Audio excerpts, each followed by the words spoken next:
서부 대학생활 상담실에 있는 상담사 문지혜라고 합니다. 너무 기대되시죠? 오늘 우리 신수지 선수님을 맞이하기 위해서 여러분들이 저랑 잠깐 연습하실 게 있어요. 어떤 거냐면 여러분들 저기 군대 가셔서 하셨을 거예요. 전방을 향하여 뭐예요? 함성 발사입니다. 그래서 한번 연습하고 우리 나오실 때 우리가 같은 함성으로 맞이하실 거예요. 자, 그러니까 전방을 향하여 3초간 함성 발사! 좋습니다, 여러분. 진짜 나오실 때는 이거보다 더 뜨겁게 인사해 주시면 되겠습니다. 그러면 우리 너무너무 아름다우세요. 실물 연습하셨죠, 여러분? 아주 못했어요. 나오시면 보실 거예요. 진짜 너무 아름다우세요, 여러분. 자, 그러면 우리 한번 모셔보겠습니다. 우리 신수지 선수님을 모시겠습니다.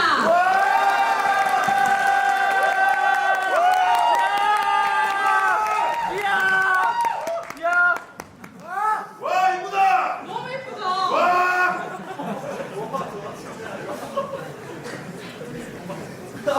신수지 선수님이세요. 우리 학생들에게 먼저 울산과학대학교 서부 학생들에게 한번 인사. 네, 학생 여러분 반갑습니다. 스포트트레이너 신수지입니다.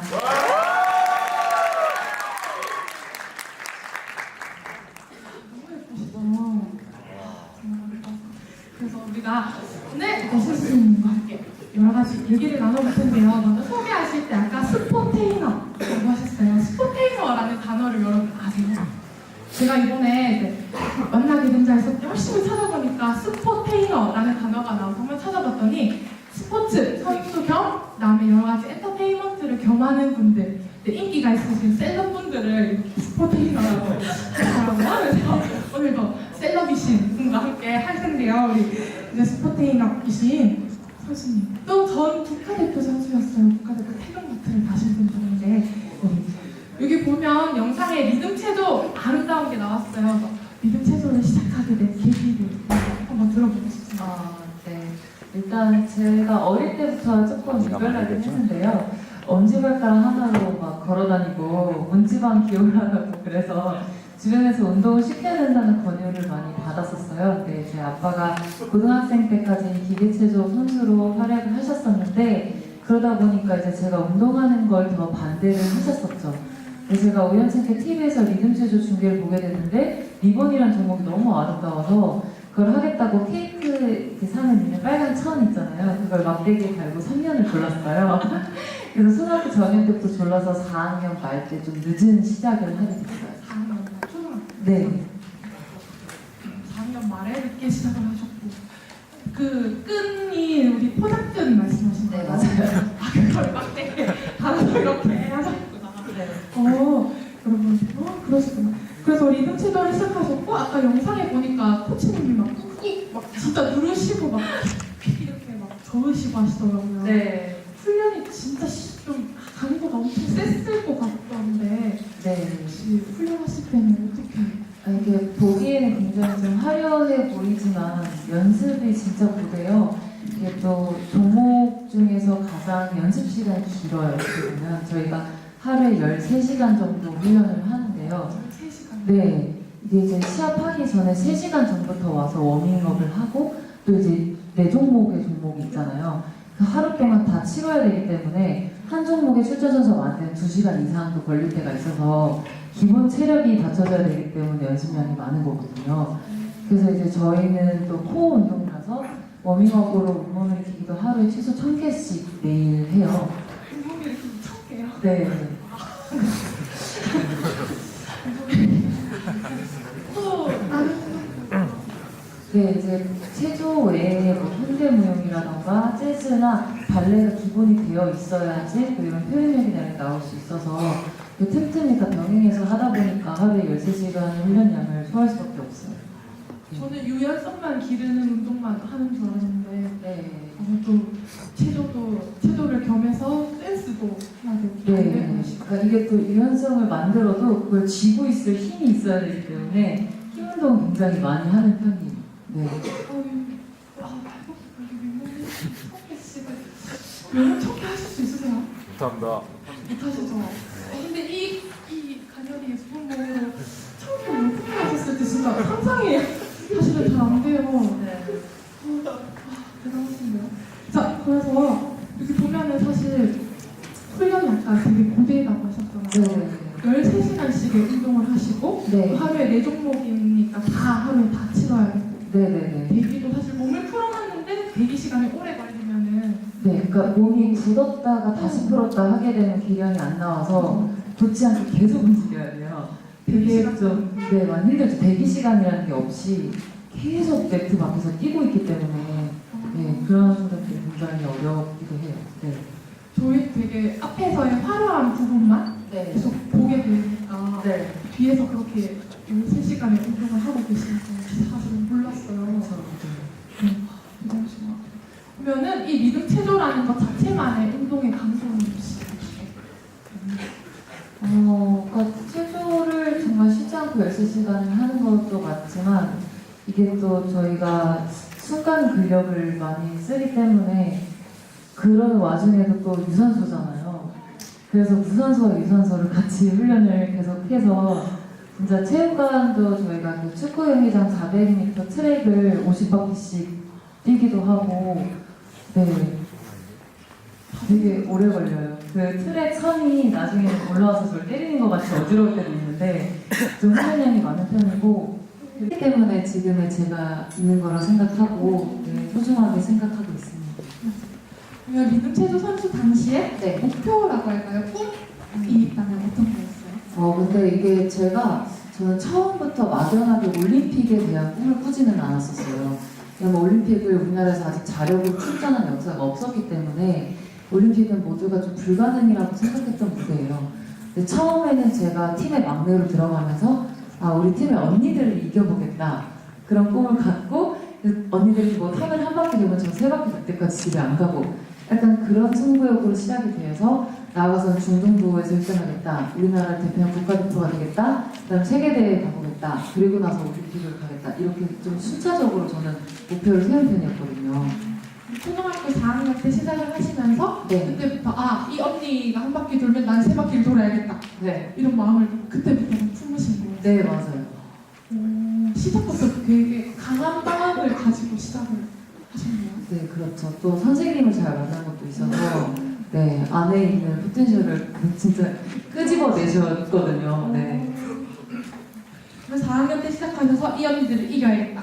그 다음에는 중등부에서 1등을 해보고 고등부에서 1등을 해보겠다. 이렇게 순차적으로 네. 올림픽의 꿈까지 닿게 되신 거예요. 네, 시작할 때부터 나 올림픽 나가야지라고 생각했으면 좀 지쳤을 것 같아요. 도중에 나가 떨어지지 않았을까 그런 생각도 들고. 하긴 멀리 있는 꿈이기도 하고. 네, 이게 혼자서 계속 동기부여를 줘야 되고 자기 만족을 해야 되기 때문에 좀 가까운 목표를 많이 세워야 좀 더 빠르게 갈 수 있지 않나 생각이 들어요. 그러면 혹시 선수 생활 하시는 동안 좀 재밌는 에피소드, 특별한 에피소드가 있었나요? 네, 되게 많았어요. 운동 이제 하기 싫어서 너무 힘들다 보니까 이제 그 체육관에 저희가 전용 체육관이 없었어요. 그때 비인기 종목이라서 학교 체육관에 이렇게 대여해서 썼는데 학교 행사가 있을 때는 이제 운동을 못 해요. 그럼 이제 매트 위에 되게 무거운 이런 게 깔려 있고 뭐 단상이랑 의자도 막 몇백 개씩 올라와 있고 그렇게 되면 이제 이걸 치워주시고 가셔야 운동을 하는데 안 치워져 있으면 운동을 못 하잖아요. 근데 가끔 이게 치워져 있을 때가 있어요. 그럼 일찍 와서 이걸 다시 깔아요. 설마 갑자기 어떤 힘도 나와서 의자를 100개씩 옮기고 그러다가 네 그렇게 운동을 하루 정도 안 하고 그 대신 선생님이 이제 운동장으로 데리고 나가서 힘 운동을 시키시는데 5시간만 고생하면 되니까 그게 너무 좋은 거예요. 그래서 그렇게 좀 깨도 많이 부려봤었고 저희는 또 식단 조절을 계속 해야 하는 종목이잖아요. 그 먹을 게 그렇게 먹으니까 더 먹고 싶더라고요. 그러니까 이게 해외 전지훈련을 가게 되면 선생님 24시간 붙어있기 때문에 이 비상식량을 누구보다 빠르게 숨겨야 돼요. 그래서 이제 뭐 가구 틈새나 뭐 침대 밑에 이런 데는 뻔하니까 선생님이 다 아셔가지고 좀 더 머리를 쓰면 뭐 화장실에 이제 네모난 천장 환풍기를 쳐서 열어서 그 위로 넣는다던가 변기 그 펌프에 물을 한 바가지 덜어내 밀봉해서 넣는다던가 이제 뭐 청테이프로 막 초코바 같은 거를 붙여서 건물 외벽에 붙여놨다가 그걸 이제 떼서 먹거나 낚싯줄로 엮어서 밖으로 던져서 끌어올려 먹거나 많은 좀 장기를 부렸었죠. 그때 나이가 그때 이제 제가 초등학교 때부터 러시아로 전지훈련을 가기 시작하면서 이제 매년 겨울마다 좀 그렇게 그 초등학교 때부터 숙련된 솜씨로 네. 천장을 이렇게 치시고 네, 외벽에 막 의자 밟고 올라가서 서로 도와줘서 막 숨기고 그렇게 되더라고요. 아니, 되게 생존을 위한 그런 몸부림이네요. 그렇죠. 아니 천장을 쳐서 이렇게 숨길 생각을 사실 잘 못할 것 같은데 네, 이게 그러니까 사람이 다 다치면 하더라고요. 땡기기 싫으니까 어떻게든 숨겨야 되겠다. 아, 진짜 대단하신 것 같아요. 이게 먹을 걸 드시고 네, 그렇게라도 먹으면서 운동을 하고 싶었습니다. 아, 대단하신 것 같아요. 저는 그랬으면 먹기 위해서 운동을 때려쳤을 아, 텐데 네. 많이 그러신 것 같아요. 끝까지 하시니까 또 이렇게 하신 거예요. 저는 먹었을 거예요. 그리고 아까 유학 얘기가 잠깐 나왔잖아요. 네. 러시아에 이제 매년 겨울마다 가서 이제 운동을 하시고 네. 되게 사실 러시아가 가깝긴 하지만 또 사실 또 심사고도 멀기도 하고 네. 또 되게 언어도 다르고 문화도 다르고 하다 보니까 좀 많이 힘드셨을 것 같은데 러시아는 네, 운동하면서 가장 힘들었던 순간이 아무래도 러시아에서 고생했을 때 같은데요. 이게 진짜 집 떠나면은 개고생이라고 나가니까 너무 힘들더라고요. 그리고 이제 그 러시아 대표팀 체육관에 동양인으로서는 최초로 합류를 하게 되면서 이제 좀 따돌림도 많이 당하고 타지에서 좀 외로움도 있었고 언어가 안 되다 보니까 그것 때문에 이제 솔직히 욕을 하는 건 다 알아듣잖아요. 그런 게 네, 느낌으로 알겠더라고요. 그래서 아, 공부라도 해야 되겠다. 그래서 운동 외 시간에는 항상 사전 찾아가면서 러시아어 공부를 했는데 언어가 조금씩 되기 시작하면서는 아이들이 마음을 좀 열어줘서 네, 좀 관계도 호전되고 네, 그런 기간이 있었는데 이게 뭔가 그 사람 관계로서 운동 외의 것들 때문에 좀 힘들었다가 그거보다 이제 더 큰 장벽이 한번 왔었어요. 이게 국내에서만 머물게 되면 그렇게까지 돈이 많이 들지가 않는데 러시아로 나가게 되면 한 달에 이제 최소한 3천만 원 이상의 네, 전지훈련 비용이 들어요. 근데 이제 일반적인 가정에서 그런 비용을 충당하시다 보니까 부모님께서 진짜 집도 파시고 저 때문에 네, 그래서 아빠가 투잡까지 뛰시면서 건강을 잃으셨었거든요. 아버지께서 네, 제가 진짜 너무 외롭고 힘들어서 한 번은 이제 바닷가로 전지훈련을 갔는데 진짜 아, 저 바다에 뛰어내리면 죽을까? 이런 생각도 했던 적이 있었어요. 그러니까 이게 저희가 체육관이 바다 건너편에 있어서 배를 타고 이제 왔다 갔다 하면서 다 같이 훈련을 해야 되는데 배를 다 같이 타야 되는데 제 알람시계 배터리가 다 됐는데 아무도 안 끼워주고 다들 운동을 간 거예요. 네, 그래서 그때 운동을 못 가서 혼자 이렇게 바다를 바라보면서 그런 생각을 했었는데 아빠가 딱 쓰러지시고 나서는 뭔가 아, 힘들다는 게 느껴지지 않는 시기가 딱 오더라고요. 그러니까 이게 진짜 바닥까지 내려가니까 솟아날 구멍밖에 보이진 않는 상황이 돼서 그때부터는 진짜 뒤도 돌아볼 틈 없이 그냥 올림픽만 향해서 갔던 것 같아요. 네. 먼 길을 사실 어린 시절부터 유학을 가신 거고 그 비용도 만만치 않았는데 그러면서도 사실은 거기서의 대입 관계에서의 따돌림이라던가 또 부모님이랑 같이 가신 거는 네, 혼자 나가게 됐었죠. 그 외로움도 사실은 되게 많으셨을 것 같고 네. 그렇죠. 그러니까 진짜 한국말 하는 사람이 한 명만 옆에 있었으면 좋겠다. 그런 바람이 굉장히 많았었고 근데 이제 그게 시간이 지나니까 뭔가 이 러시아 친구들과 내가 계속 벽을 부으면 나는 계속 혼자일 텐데 내가 이들과 하나가 되어야 되겠다라고 생각하면서 진짜 제가 흔히 말하는 빵셔틀을 하면서 아이들에게 다가가면서 나중에 진짜 돌돔은 친구가 됐거든요. 그러니까 그런 과정들이 뭔가 이렇게 너무 막연하게 부정적으로만 생각하면 되게 바닥까지 나올 수가 없는데 생각을 좀 바꿈으로 인해서 그게 그래도 또 수월하게 극복이 되더라고요. 이제 다가가기 위한 노력도 열심히 하시고 사실은 또 비용 때문에 또 아버지가 열심히 또 일을 하시다가 또 아프시기도 하시고 네. 정말 쓰러지신 네네네. 그 소식을 사실 들었을 때는 운동이고 뭐 되게 앞이 안 보였을 것 같기도 해요 사실은. 아 근데 오히려 반대였어요. 저도 제가 진짜 아예 나서빠질 줄 알았는데 딱 그 소식을 듣고 나니까 와 이거는 진짜 올림픽 안 갈 거면 죽어야 되겠다. 네 그런 생각이 들었어요. 더 마음을 이제 깊게 가진 우리가 되기도 네 그렇죠. 올림픽 또 나왔어요. 네. 우리나라 최초로 아까 아까 영상에서 봤듯이 자력으로 최초로 이제 출전권을 따내셨어요. 그죠? 네. 그때는 마음이 어떠셨어요? 아, 그러니까 진짜 그 11년 동안 열몇 시간 훈련량을 계속 버텼던 거를 한순간에 보상받는 것 같았어요. 근데 그 무대가 뭐라고 메달권도 아니고 그냥 최연소 출전이어서 출전 자체에 의의를 두는 경기였거든요. 아, 근데 그 매트를 받는 순간이 너무 벅찼고 부모님께서 베이징으로 응원을 오셨는데 티켓이 없어서 들어오시질 못하셨었거든요. 근데 어떻게 밖에서 막 어렵게 그 남들이 안 버리는 티켓을 막 사서 들어오셔가지고 제일 끝에 제일 뒤에서 저를 응원해 주시는 그 소리가 들리더라고요. 그 소리 들리셨어요? 네, 그래서 그 마지막 종목 끝나고 막 손 흔들고 나가는데 태극기를 막 펼어주시는데 그때 그 감동이 지금까지도 굉장히 생생해요. 네. 되게 저 지금 막 약간 소름이 돋는 것 같거든요. 네. 사실 부모님이 나를 이만큼까지 이제 뒷바라지를 하셨고 네. 그러면서 그때는 힘겹게 이걸 출전권도 따내고 최연소라는 타이틀도 걸고 있고 되게 기대도 사실 많이 받으셨을 것 같아요.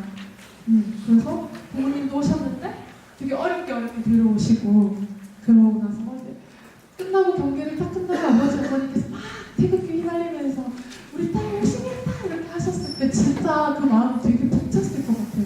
그쵸. 그러니까 이게 그 솔직히 부담보다는 너무나 큰 힘이 됐었고 그리고 비인기 종목인지라 저는 제가 올림픽을 뛰어도 중계를 안 해주실 줄 알고 있었어요. 근데 그때 당시에 사인월드를 한창 할 때였는데 네, 그때 갑자기 제 미니홈피가 안 켜지는 거예요. 그래서 보니까 접속자 수가 많아서 연락이 났었는데 그게 이제 중계를 통해서 계속 방송이 되면서 아 우리나라에도 리듬 체조라는 종목에 이렇게 올림픽 출전 선수가 있구나 하면서 제가 그렇게 알리는 계기가 됐었거든요.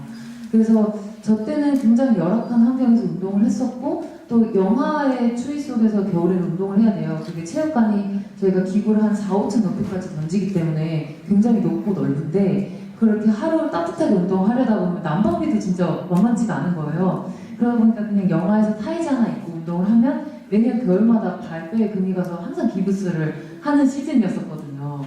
근데 지금은 너무 막 따뜻한 체육관에서 훈련하고 그런 모습 보면 아 그래도 내가 조금이라도 일조를 했구나 그런 생각에 또 뿌듯함도 느끼고 있어요. 네. 사실은 어떻게 보면 좀 선구자의 길을 걸으신 거잖아요. 네.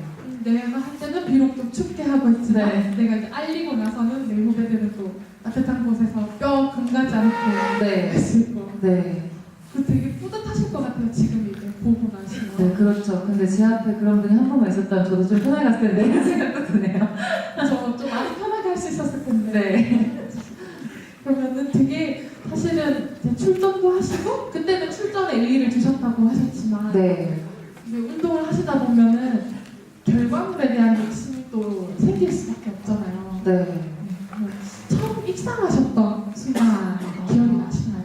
네, 그 제가 초등학교 5학년 말 때 전국대회 나가서 1등을 했었는데, 네, 그때 약간 좀 제가 할 수 있다라는 희망을 품게 된 계기이기도 해요. 제가 다른 선수들은 다 날아다닐 때 좀 늦은 시작을 한 편이었었고, 그리고 제가 좀 앞조건에 땐 발이 안짱이었었어요.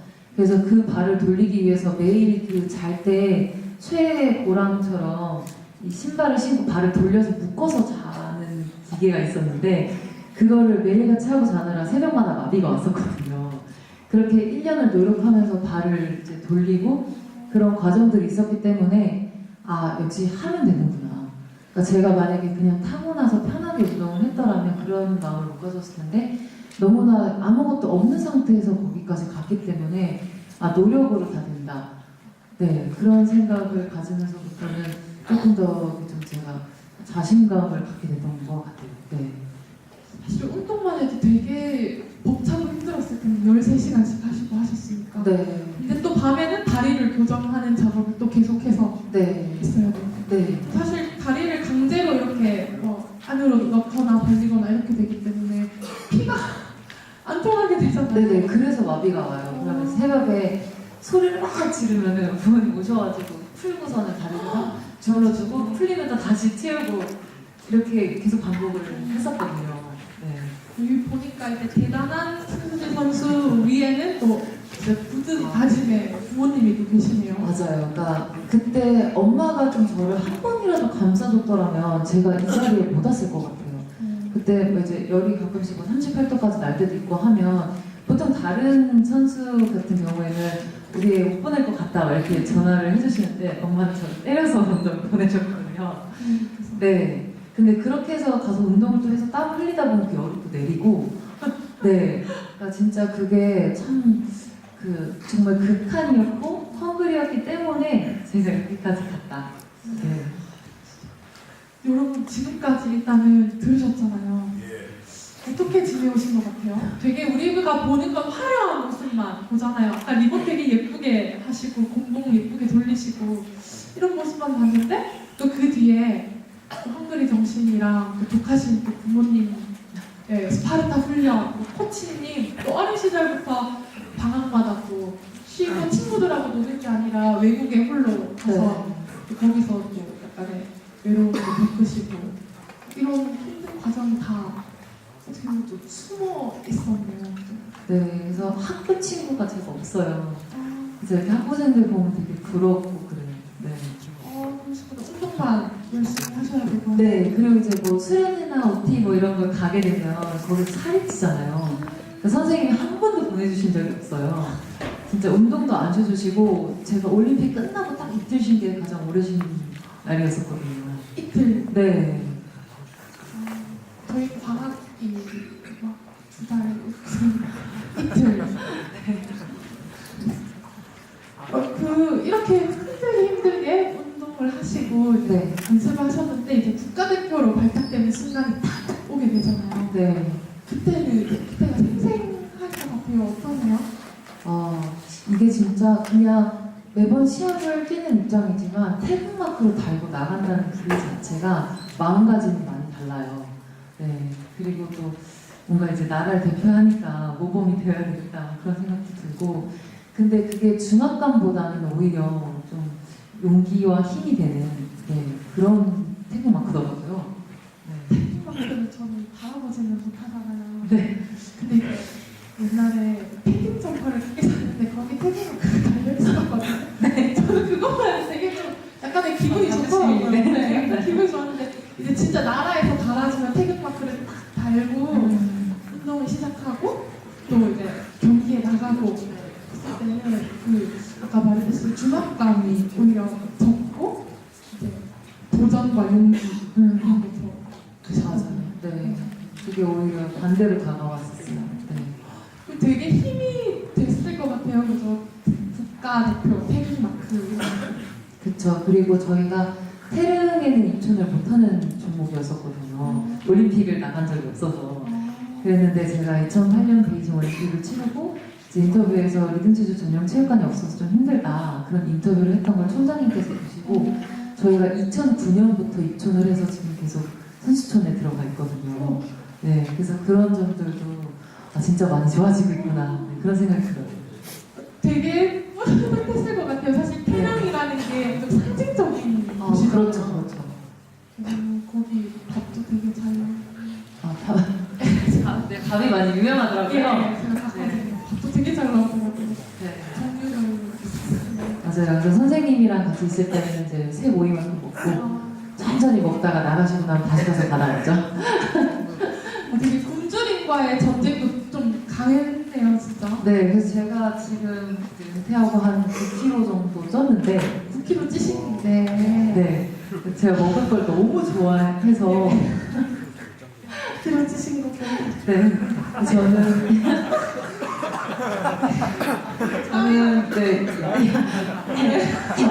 네, 야식을 안 참아요. 지금 네, 그 행복이 너무 크기 때문에 먹고 싶으면 새벽 3시고 4시고 먹고 되게 스트레스예요? 네, 운동량을 그러니까 제가 이게 굳이 다이어트에 대한 스트레스를 전혀 받지는 않되 체중 체크를 좀 자주 하는 편이거든요. 그래서 조금 쪘다 싶으면 다음날 뭐 볼링만 칠 거를 볼링과 골프 뭐 이런 식으로 병행을 해서 조금씩 조절을 하고 있어요. 드시는 만큼 운동하시는 거. 네. 저는 그래서 안 먹거든요. 안 먹거든요. 정말 당황스럽고. 그러면 사실은 그 되게 열심히 운동하시고 되게 사랑하는 이 운동을 하시다가 네네네. 2011년 사실 엄청 오래되지는 않은 기간이긴 한데 네. 11년에 은퇴를 발표를 하셨어요. 네. 그 결심도 쉽지 않으셨을 텐데요. 이게 나이가 바로 나오는데 2011년도에 제가 21살에 노담 소리 듣고 은퇴를 했거든요. 네, 그러니까 수명이 굉장히 짧아요. 그리고 이제 실업팀, 프로팀이 없기 때문에 어떻게 보면 계속 투자만 이루어져야 하는 종목이거든요. 그러다 보니까 이게 내가 올림픽을 최종 목표로 뒀으니 이 꿈은 이뤘으니까 빨리 은퇴를 해서 돈을 벌어서 부모님께 갚아야 되겠다. 네, 그런 마음이 가장 컸고요.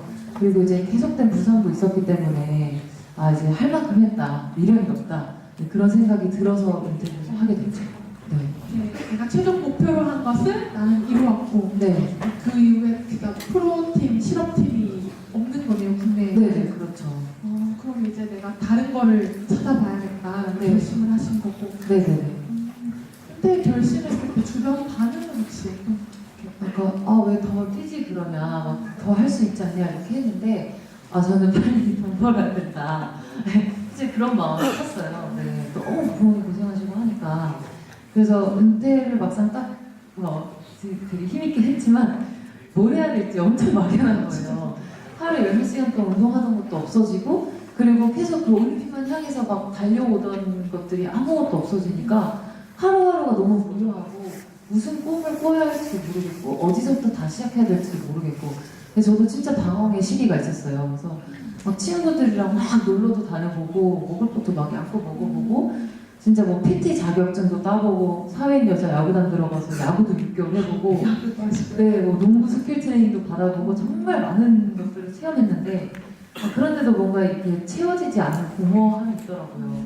그러니까 뚜렷한 목표가 없다 보니까 제가 계속 후퇴하고 있는 느낌이 들고 이러다가 허송세월을 하는 게 아닌가라는 생각도 들고 근데 그러던 찰나에 제가 이제 친구를 따라서 우연히 볼링장을 가게 됐는데 저는 체조에 볼이라는 종목이 있기 때문에 어느 정도 제가 좀 잘 칠 줄 알았어요.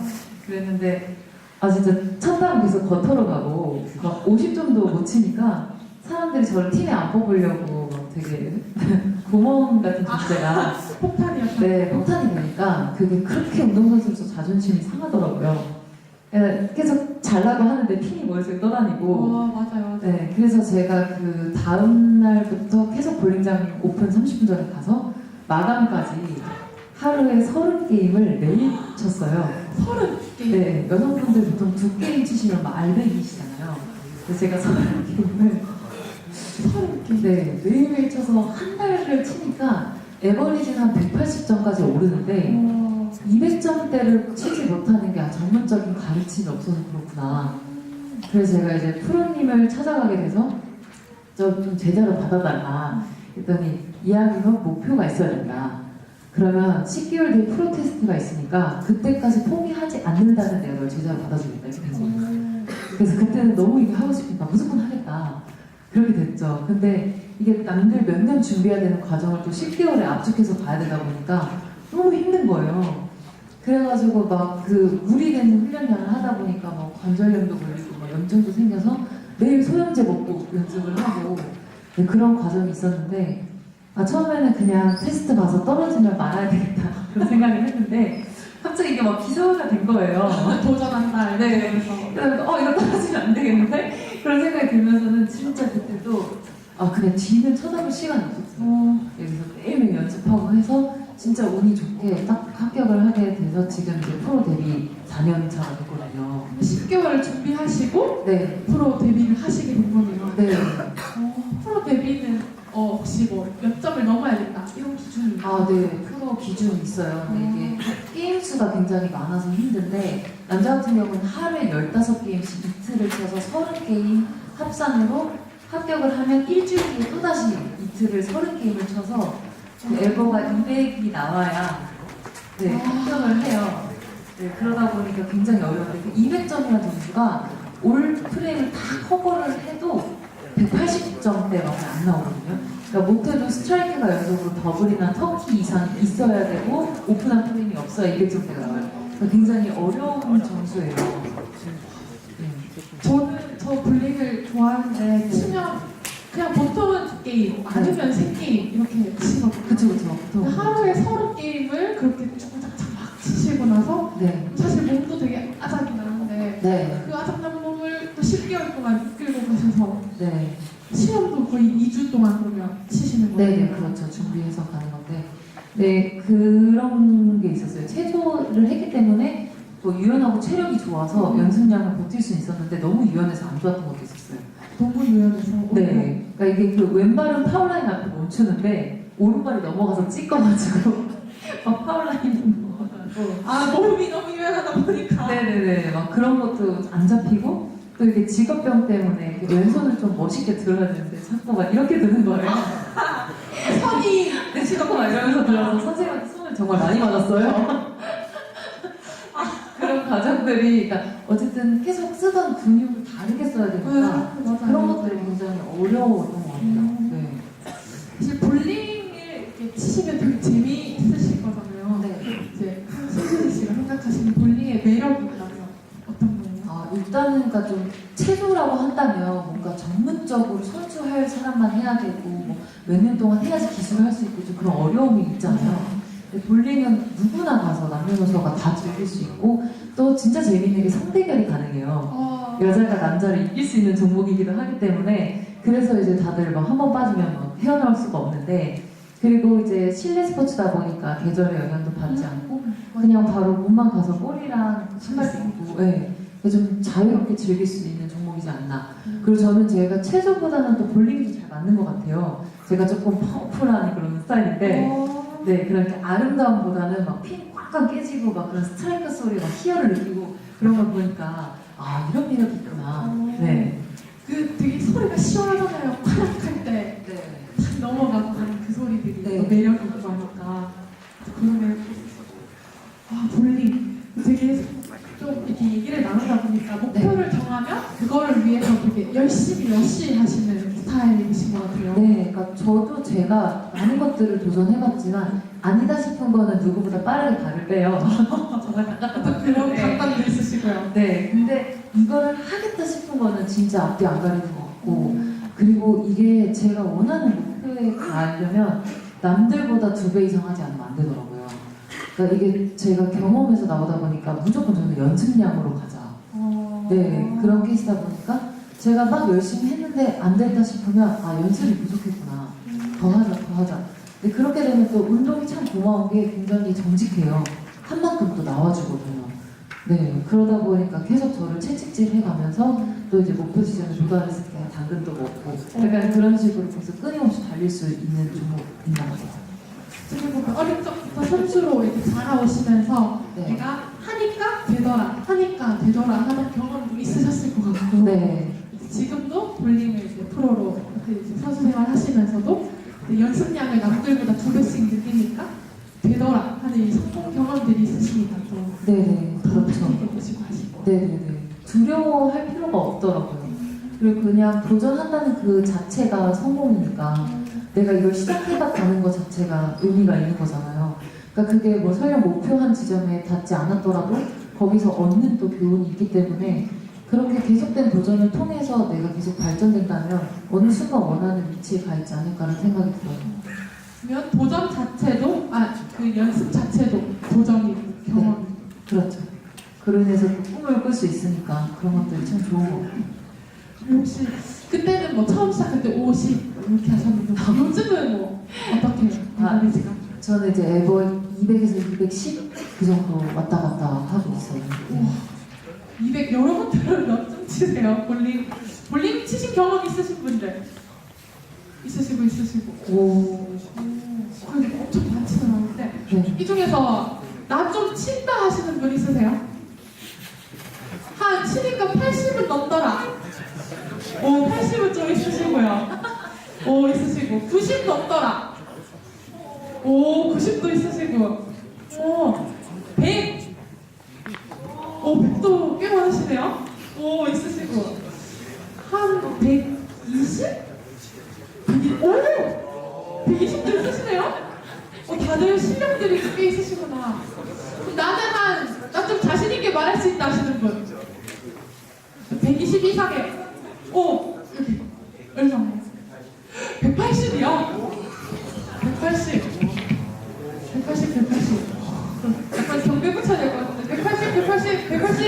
180? 180이 최고신가요? 아까 200?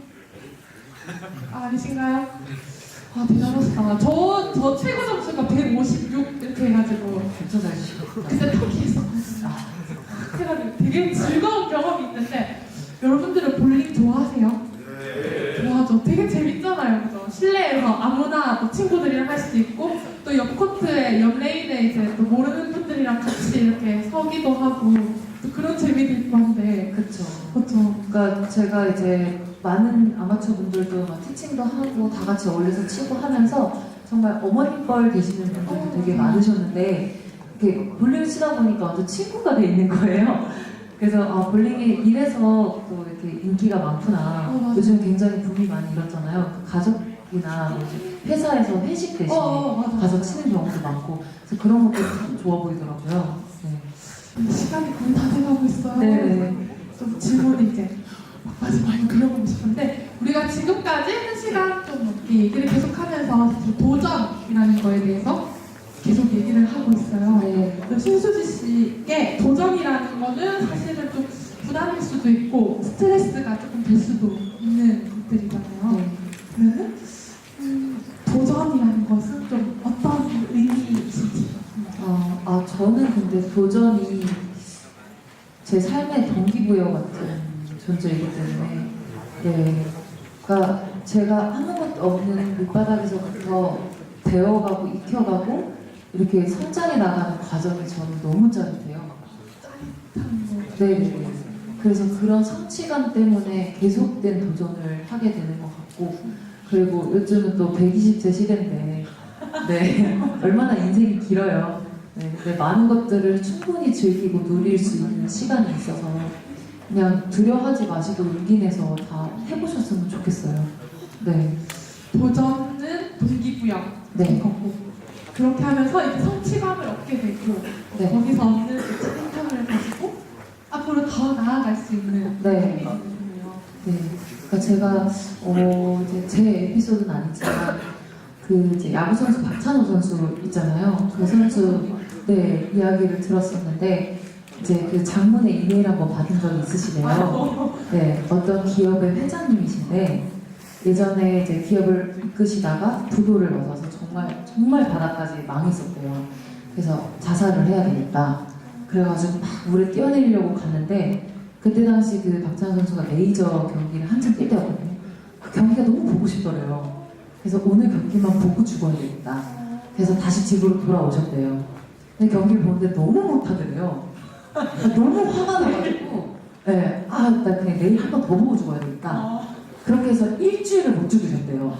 네, 너무 못해서. 네. 세상에. 근데 갑자기 일주일이 지나니까 막 계속 삼진을 잡고 갑자기 한 번에 팀을 승리를 이끌면서 완전 슈퍼스타로 다시 등극을 하신 거예요. 그걸 보면서 나라고 왜 못하지? 그런 생각을 가지셨다는 거예요. 그러니까 제가 드리고 싶은 말은 He can do, she can do, why not me? 네, 그런 마음으로 좀 용기를 내보시면 좋을 것 같아요. 그래서 지금 아주 탄탄한 기업의 회장님이 되셔서 그렇게 이메일을 보내셨다고 하거든요. 네. 그때 바닥을 찍고 이제 그 열받은 경기를 보시다가 동기부여를 또 받으셨고 그분께서도 그럼 다시 그분도 사실 도전을 또 하신 거예요. 그죠? 그렇죠. 다시 기업을 일으키시고 그래서 지금에서야 또 말할 수 있는 그 힘이 있으시니까 그렇지 이렇게 해서 되시고 네. 사실은 우리가 실패라는 게 굉장히 두렵잖아요. 네. 도전이라는 것 자체가 내가 혹시 실패하면 어떡하지? 내가 이 도전을 했는데 얻는 게 없으면 어떡하지? 이런 마음이 있기 때문에 사실 도전이 되게 어려운 건데 네. 근데 이 도전 자체가 저는 그냥 성공이라서 거기에 실패라는 단어가 같이 붙을 수 없다고 생각해요. 네, 내가 해본 것 자체가 그냥 성공이라 가지고. 네. 이런 생각들이 사실 지금의 많은 청년들, 청소년들에게 꼭 좀 필요한 생각인 것 같다는 생각이 드는 것 같아요. 네, 그리고 이제 슬럼프가 나만 피해갈 수 없더라고요. 이제 모두가 인생에서 슬럼프를 다 겪게 될 텐데 이제 운동선수 같은 경우에는 부상이 가장 큰 슬럼프이기도 하거든요. 근데 그 과정을 저는 조금 되게 재밌어야 된다고 생각을 하는데 이게 정말 제가 아무것도 없는 상태에서 막 열심히 올라가다가 여기서 조금 떨어졌을 때 나 슬럼프다 이렇게 얘기를 하잖아요. 근데 내가 아무것도 없을 때 여기까지 올라갔는데 요만큼 내려가는 게 어떻게 슬럼프일까? 다시 치고 올라갈 일이 남았으면 짜릿한 거 아닐까? 그런 생각이 드는 거예요. 그래서 제가 이제 그 기부스를 막 하고서 혼자서 운동을 잘 못하고 이러고 있을 때 이걸 기회로 삼아야 되겠다. 제가 뭐 이렇게 1000개 하던 거를 2000개씩 하는 거예요. 힘 운동을 막 2배로 해서 이 기부스가 풀었을 때 기초 근력이 하나도 떨어지지 않는 기량의 손실이 없어요. 그렇게 됐을 때 너네 내가 이거 풀면 어떻게 되나 두고 봐. 약간 이런 마음을 갖게 되면서 어떻게 보면 독하지만 그 기간이 재밌더라고요. 그러니까 여러분들도 약간 그런 기간을 좀 힘들어하지 마시고 내가 다시 힘차게 나아갈 수 있는 계기가 될 것이다 이렇게 생각하시고 조금 더 다른 자기만의 좀 충전을 하시면 좋을 것 같아요. 어떻게 보면 진짜 아까 말했듯이 도끼라는 말이 되게 깊이 박혀있는 것 같다는 생각이 좀 들거든요. 네. 그래서 내가 비록 지금 이 다리가 기부스를 해서 다른 운동을 할 수 없으니 내가 지금 할 수 있는 운동을 더 늘려서 하겠다. 네. 뒤처지지 않겠다. 라는 마음을 가지고 출발을 하셨을 것 같아요, 진짜. 그렇죠. 그랬더니 이제 또 그의 성취를 또 느끼시고. 네. 네, 이게 그러니까 또 너무 열심히 달리면 지치잖아요. 맞아요. 그래서 그만큼의 또 휴식도 필요하더라고요. 그러니까 이게 막 이제 인디언족들이 말을 타고 초원을 막 달려요. 달리다가 말에서 내려서 내가 온 지점을 다시 한번 돌아보고 한참을 기다려요. 그리고 나서 다시 말을 타고 막 달려요. 그리고 또 내려서 또 돌아온 지점을 돌아봐요. 왜 그럴까요? 너무 빨리 달리느라 못 쫓아온 내 영혼을 기다리는 거예요. 그러니까 그만큼 여러분들도 열심히 막 바삐 사시는 건 좋지만 약간의 또 휴식을 통해서 또 충전의 시간도 가지시면 되게 좋을 것 같아요. 네. 열심히 앞으로 달리는 것도 굉장히 중요하지만 그 달리는 만큼 또 나의 영혼도 챙기고 나의 그렇죠. 마음도 좀 챙기면서 네네네. 그렇게 해서 다시 또 달려나가는 힘을 얻고 네. 되게 무궁무진하신 나이대에 계시기 때문에 맞아요. 네, 많은 꿈들을 꾸실 수 있을 것 같아요. 우리 또 마지막으로 네. 여기 있는 울산과학대학교 학생들에게 또 해주고 싶은 말씀이 있으시다면 네. 일단 진짜 두려워 마시고 하시는 일들을 용기를 갖고 했으면 좋겠고 이제 막 취업을 준비하시는 시간이잖아요. 그러니까 뭔가 뭐 이렇게 대기업 하면서 큰 데 들어가서 내가 여기서 막 임원이 되고 이런 그림은 진짜 뭔가 스포츠로서도 내가 최고의 인기 종목에서 막 국가대표 돼야지 뭐 이런 하늘의 별 따기의 목표잖아요. 그런 것보다는 진짜 저처럼 좀 비인기지만 뭔가 없는 그런 데에 들어가서 새롭게 길을 개척해가면서 그러니까 소위 말하는 뭐 중소기업같이 이런 데 들어가서 내가 좀 이렇게 역할을 해주면서 인정도 받고 같이 커나가는 과정 속에서도 행복함이 있거든요.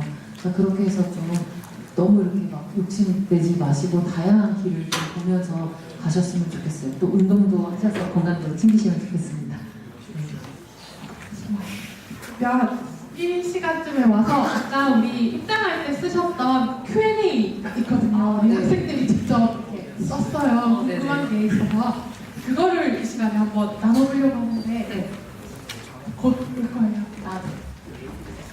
Q&A를 우리 손수지 선수께서 뽑으셔가지고 그거를 같이 읽고 질문 답을 해주시면 되겠습니다. 여기까지가 했어요.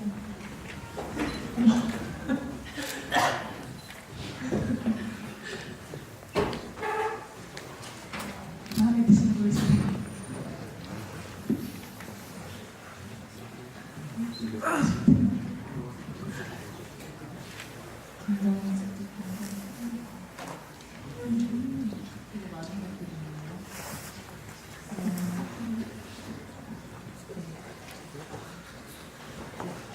앞으로의 목표는 무엇인가요? 라는 질문이 있는데요. 원래 저는 이제 제가 골프도 또 열심히 하고 있는데 골프 티칭 프로가 되게 되고 싶었어요. 그랬는데 일주일에 한 5일 이상은 필드에 나가 있어야 되고 막 겨울에 또 전주련을 가야 되고 그러더라고요. 근데 이제 막 벌어서 부모님께 갚으려고 하는데 또다시 같은 길을 갈 수는 없겠다는 생각이 들어서 잠시 접어두고 있는 꿈이 있는데 이제 그 외에는 제가 좀 멀리 봐서는 저는 지도자로서의 길을 가야 된다고 생각해요. 제가 가장 잘 할 수 있는 일이기도 하고 제 전공이기도 하니까.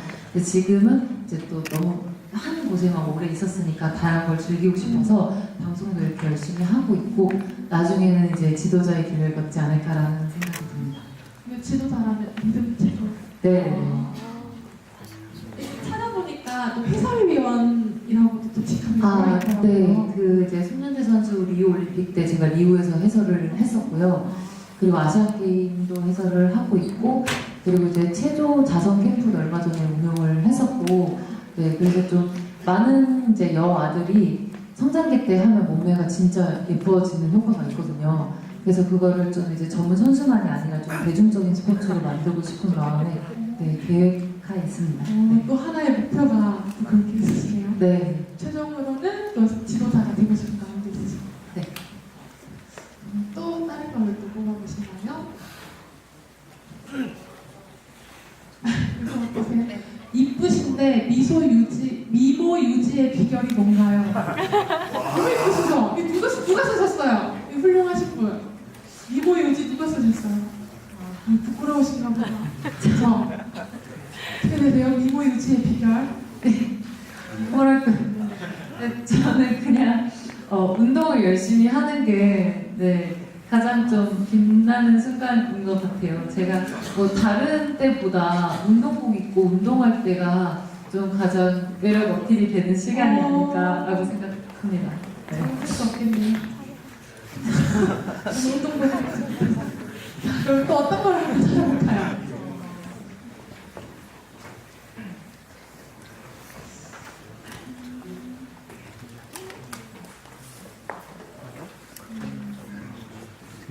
이거 되게 웃기네요.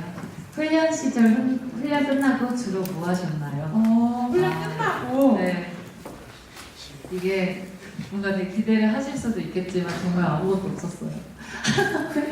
이게 새벽, 오전, 오후, 야간 이렇게 운동을 4탕을 뛰니까 거의 진짜 씻고 눈 잠깐 붙이는 시간 외에는 계속 운동이라서 아무것도 못 해봤어요. 네, 진짜 그래서 좀 더 힘들었죠. 그 사실은 운동이 훈련이 끝나면 그냥 바로 쓰러져서 주무시고 이렇게. 네.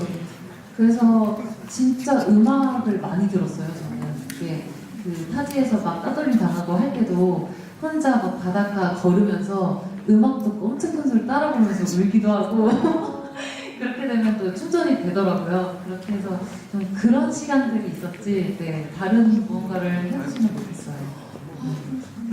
여기 보니까 이게 있더라고요. 나에게 힘을 주는 노래나 명언이 있다면 노래 얘기가 나왔습니다. 네.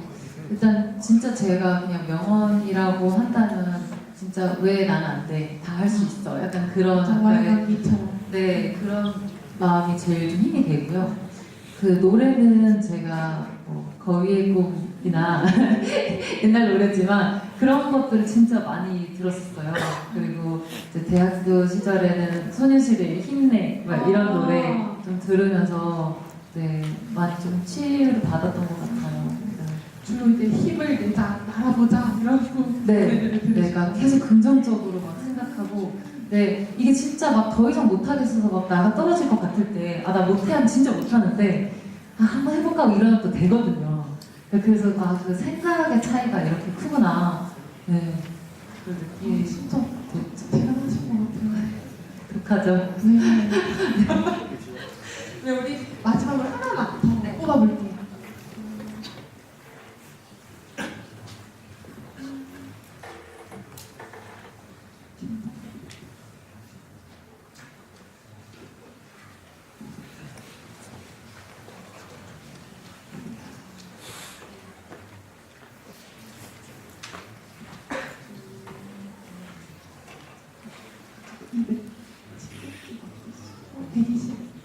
네. 아, 네. 볼링 가르쳐 주세요. 120인데 내기 이기고 싶어요. 귀여운 친구가 있어요. 네. 아까의 그 팁에다가 이제 제가 추가로 말씀드리면 볼링은 이제 레인이 길기 때문에 핀을 보면 공이 좀 튈 수가 있어요.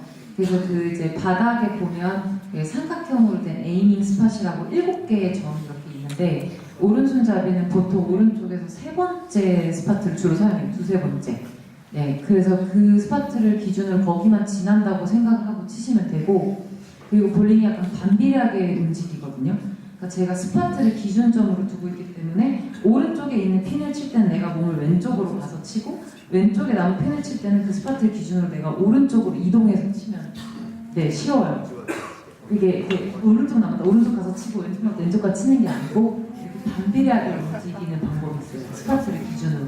그래서 약간 공이 이렇게 오른쪽으로 빠진다 싶으면 제가 스탠스를 오른쪽으로 이동해서 똑같은 전공에 왼쪽으로 보낼 수 있어요. 그래서 약간 그런 팁을 가지고 치시면은 조금 더 스트라이크의 확률을 높일 수 있으실 것 같아요. 누구신지 잘 들으셨죠? 그 스팟을 지점을 이렇게 찍고 몸을 이렇게 해서 치시는 거예요. 아시겠죠? 이렇게 해서 치시는 거예요. 아, 저 개인적으로 그 맨 마지막에 끝에 남아있는 하나의 핀. 제가 그거 생각 처리가 너무 힘들더라고요. 네, 탭핀이 이제 그 왼쪽 끝에 가셔가지고 그 오른쪽 3번째 스파트를 향해서 배꼽도 한 15도 정도 여셔야 돼요, 방향. 발도 약간 이렇게 여시고 그렇게 됐을 때 그 핀이랑 일직선을 그었을 때 만날 수 있거든요.